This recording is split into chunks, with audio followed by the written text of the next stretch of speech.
we have a little bit of a saying and sort of what we handle is that you want to be proactive instead of reactive, and you want to prepare instead of repair.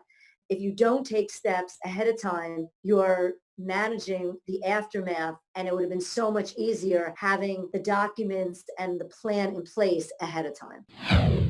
Welcome to the My Future Business Show, where we get you in front of your best audience and keep you there. Not only are we interviewing the biggest names in business to help you become even more successful, we're inviting you to book your spot on the show to help you grow your business. So at the end of the call, make sure you fill in the interview application form at myfuturebusiness.com/interviews. Hi, and welcome back to the My Future Business Show. My name is Rick Nusky, and I'm the host of the show. Thank you so very much for joining us today. I hope you're well, no matter where you are in this wonderful wide world of ours. And on today's call, I'm with the wonderful Yale and Laurie Hauptman. Welcome to the show, guys. Thank you. Thank you for having us. Absolutely. Now, this is going to be a very interesting call for anybody who is looking for legal support and advice and guidance. Now, I think what's probably the best thing to do here is to get you guys to actually provide a bit of background about yourselves individually before we jump into the core of that side of the call. Would you mind starting off, Yale? Certainly. So I've been practicing law for 25 years now. And when I started out, the field of elder law was really in its infancy. And I decided I had been exposed to a little bit of it just by chance. And I liked it. I liked the idea of consulting as opposed to, I used to do a little bit of litigation, didn't really suit my personality as much as this does. Mm-hmm. And I also saw an opportunity because the population was going to age. I was a little bit ahead of the curve, and it took a little bit of time. But as the population has aged, and Laurie joined me in practice 22 years ago, we've really taken off from there. Fantastic. Thank you very much for sharing. Now, Laurie, welcome to the show again. I was wondering if we can learn a little bit more about your background. Sure. So I've been practicing as long as Yale, and initially I actually started out in litigation. So I did insurance defense litigation, which has provided me with the background that I use now because I handle all the court work that is integrated into our practice. For example, guardianships, conservatorships, and the establishment of special needs trusts through the court process. So I sort of carried that with me into our practice. And I also found that working as an elder law attorney and a special needs and estate planning attorney really suits my needs as well. I find myself, I've always been a very nurturing person, and I find that this area of law allows me to really handhold people through very difficult processes and situations. And then I always say the lawyers have very bad reputations at times because they're suing someone, they're divorcing someone, they're bankrupting somebody, but we really help people and guide people through life's transitions. And that's kind of very rewarding, in my opinion. Thank you very much for sharing. Now, what I take from this is the word planning comes up and comes to mind. Is it ever too early to start planning for transitions in life? And wondering what you can share with us about that.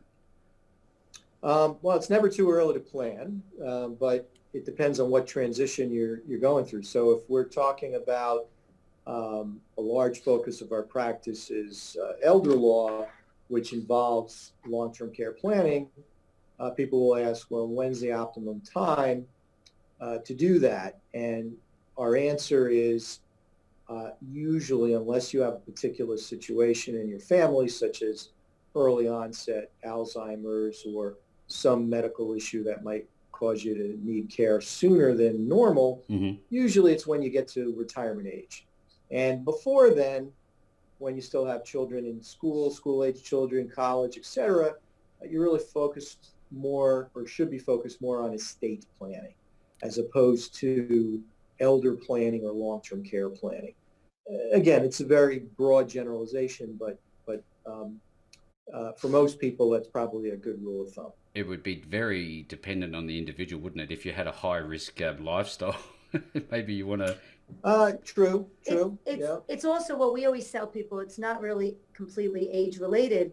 Right. For example, I'm dealing with a case right now of a 32-year-old person that had a heart attack, or I've had situations of people that had a stroke in their 40s. Mm-hmm. So it's not always age that necessitates a plan. We see people of all ages having ailments and issues that could come about earlier in their life and later in their life. And really that anyone over the age of 18 needs powers of attorney and these kind of documents. They don't necessarily need a will at 18 per se, but they certainly need financial or healthcare powers of attorney, because we live in a world in which without appointing somebody to assist you with financial and medical decision making, if you don't have that document, then you have to resort to the court and go into the guardianship process. Thank you for the insight. Right. I appreciate that. You were going to say, yeah? Yeah, but some of those scenarios that Laurie's talking about are really what we call crisis planning. So it's not really a pre-planning situation. We get a lot of that, as Laurie described, folks that we've had a number of instances where people have had strokes, brain aneurysms, at accidents. We get a lot of work from, there's a nearby facility, Kessler Institute, that has deals with people with spinal cord injuries. Mm-hmm. Very, difficult injuries. Folks need a lot of care. It's very expensive. And so we get called in those situations where there was no planning. Nobody really expected it. And you can't really plan for something catastrophic like that. No. At a younger age. And so we come in and try to figure out, well, how can we get some financial assistance for these folks so that they can get the best care possible in the least restrictive setting. So that's a large part of what Laurie kind of described there. And sometimes it involves guardianship if people don't have powers of attorney. That's really the first place to start, because you can't begin to help somebody who really needs other friends, family, other people to help them while they are incapacitated. In some cases, they are paralyzed, for example, and they can't carry on their own affairs. They need somebody to do that. And without a power of attorney, we can't even begin to help them. And that's where the guardianship lends itself. We have a little bit of a saying in our sort of what we handle, is that you want to be proactive instead of reactive, and you want to prepare instead of repair. Yeah. And I know they sound a little cliche, but they're really, really relevant in a sense that if you don't take steps ahead of time, you're sort of managing the aftermath, and it would have been so much easier having the documents and the plan in place ahead of time. Right. I'm taking a lot away from this because, there's never a better time than now to start thinking about this, this whole get on the front foot. But what I take from you both is that there has to be, beyond understanding the legal instruments and being able to execute those instruments, is having a higher level of compassion in very difficult times. Is this important for you, and how? And it seems to me that it comes naturally for you to be compassionate with those that you're working with, rather than just being that legal suit in front of somebody. Yeah, we don't even wear a legal suit. Right. But you know what I mean. Wear a suit. Yeah. But it's kind of funny that you say that, because I wear a suit when I go to court, but I think it's really interesting the way you even sort of described it. But we actually, Yale will tell you he wears a button down and slacks, but we kept our office very homey. I have antiques in the office. I think that when you go to see an attorney, there's a little bit of a stigma that there's a formality and a stiffness to some of these attorneys. And I think the area of law that we practice, there's so much humanity, or parts of it that have that, just human component to it. So I really think you that really have to connect with, you do have to connect with their families with the clients and their families, because I always say, we can have the best legal solutions, but if we can't connect with folks and we can't communicate with them, and empathize with them, they're not going to be comfortable to take our guidance. They're not going to understand and be open to our guidance, and then we're not going to be able to help them. So I always say, for a long time, I've always said, what we do is part legal work, part social work. We're not licensed social workers, but it is very similar in that way. And that's why I said at the outset,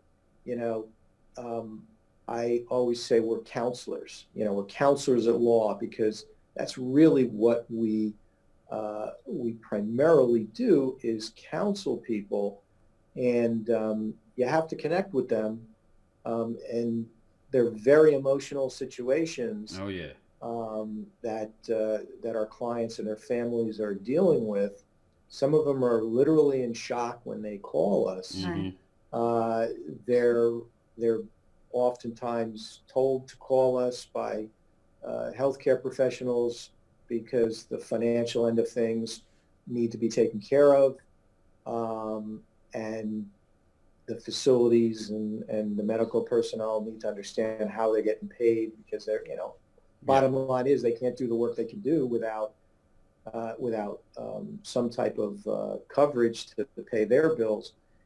But it's very difficult when you're dealing with family that are shell shocked, especially in a crisis planning situation where, they've got a family member who's healthy one day. All of a sudden, this is like everybody's worst nightmare. Yeah. And it seems that over the last several years, more so than when we first started out, we're getting younger people coming into our office, or, with advances of medical science, some of the horrific illnesses and injuries that probably would have killed a patient 30 years ago, they survive it, but need a lot of care. And that costs money. And that's where we come in, in terms of figuring out how do we help those families pay for it, how to qualify for programs that are available, and how to do that quickly. Yeah, anything you can do to reduce the stress at a pretty, tough time has got to be beneficial for those that you work with. Thank you so very much for sharing. Now, I think given what's going on in the world today, there are hundreds of thousands of people losing their lives, and this is happening quite rapidly during this time. It's being amplified. This is happening so much on such a wide scale. Are you seeing an influx of inquiries for your help at the moment? So it's interesting. We've been interviewed a bit, and a lot of people have asked us that same question. Has your message changed since the COVID crisis? What has been different? And the interesting part for us is that we have always emphasized the message of planning and having documents and having sort of a game plan. I think that, so our message actually hasn't changed since COVID. I just think that finally people are receiving our message a lot more clearly and better, and they're being more proactive, because I don't think there's been any modern illness in our time that has shown the randomness and the unpredictability as COVID has shown. And so I do believe that we've seen just a more sort of an influx of people that have needed estate planning, wanting to discuss estate planning. We're always going to have the crisis, and unfortunately there's going to be someone, like Yale said, that has those situations that arise, the heart attack, the strokes. But I think that finally people realize that this illness has brought about the need for just general estate planning, sort of have your documents in order and sort of having some sort of game plan. I mean, the interesting part about it is that respirators and ventilators have been a part of our dialogue, talking to clients and how they want to handle that for many, many years. It's just that now it's in the news all the time. But what would you do, and what would you want? And it's just interesting that the COVID crisis has sort of brought a lot of this up to the front, for people to listen to and Absolutely. hear about. Yeah. Yeah, I would say that we probably get the same amount of crisis planning as we always have, although some of them are related or caused by COVID now. But I agree with Laurie. We've gotten more of what we call pre-planning. Yeah, the estate planning is definitely the folks increased. who are healthy who said, I know I need to get my ducks in line. I know I need to get this plan in place, but you know what? There's always something else. I'll get to it when I get to it. And because of the randomness of who's gotten sick and who's been seriously ill and who hasn't, for a lot of people, they realize, you know what? Yeah, I'm healthy, but that when they see their friends and neighbors or, see the stories on TV and the newspapers of younger people getting, being struck down by the illness. Well, there's the follow politics. I mean, it's all going on. Yes. A lot of people are realizing, you know what, I really shouldn't be putting this off. Right. And so that we are seeing more of those folks coming. Yeah, that was definitely, I think, finally, I'm happy to see that people are understanding the concept of planning. We have always understood the importance of it.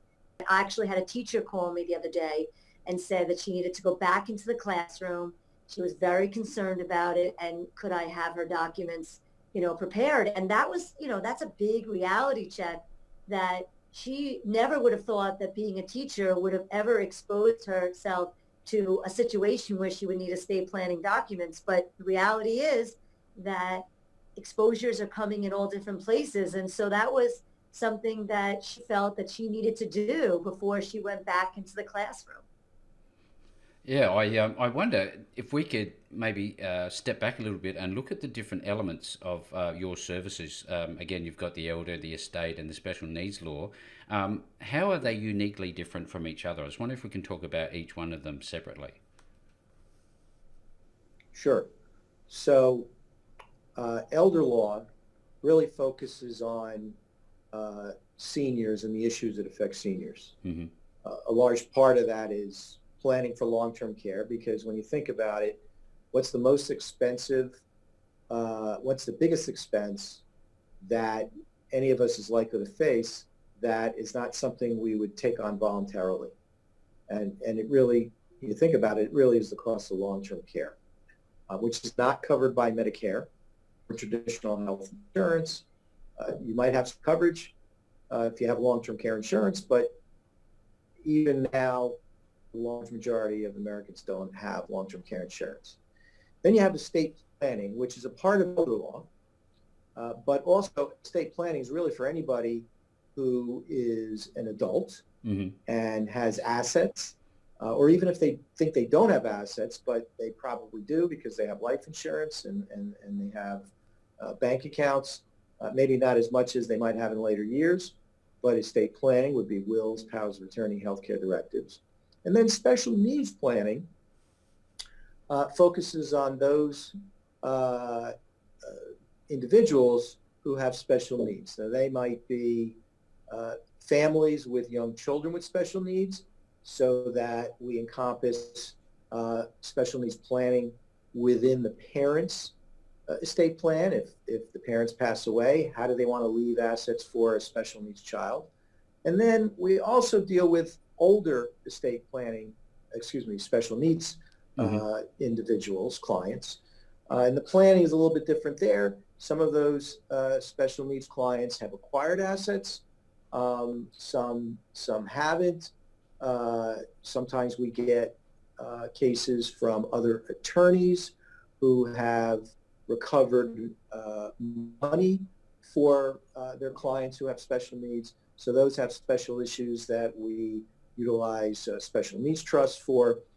There are a lot of similarities between special needs clients and elderly, in the sense that the severely disabled may need the same kind of long-term care that an elderly, senior might need. Yeah. But, so those are just kind of broad strokes, if you will, what the three different disciplines that we focus on. But it really is an asset protection plan, and sometimes we have to apply that plan for a 40-year-old, because if a 40-year-old has a stroke and can't be taken care of at home, or some kind of, again, catastrophic injury, or we have, Parkinson's then it's a little bit of a misnomer about the word elder. It's really long-term care planning, asset protection planning. The majority of our clients, as Yale said, that are in that sort of realm are seniors. But we do have people that end up needing long-term care and have this expense that are on the younger side. So I always say that we're really long-term care planning attorneys, asset protection planning attorneys. And the whole concept really is that we want people to be able to have their funds, but also to government benefits, sort of to bridge the gap of what's not covered by their own assets, or it can supplement what they have. And so it's really, the whole concept is providing a plan, a game plan, because again, if you wait until you exhaust all your assets, you run out of options when you run out of more money. And that's another little like cliche that we say, when you run out of money, you run out of options. Oh, absolutely. And so the more money you have, whether or not it's, as Yale said, it's in your own investment accounts, it's in a retirement account, or it's in a trust, but the more money you have, the more options you have. And that's really very much a part of our message, is being proactive and protecting your money. Fantastic feedback. Thank you so much. Now, I'd love to talk a little bit about your book, Yale, Don't Go Broke in a Nursing Home. I just wonder if you could talk to us about that. So I've been writing articles that appear on our blog, on our website, for about 11 years now.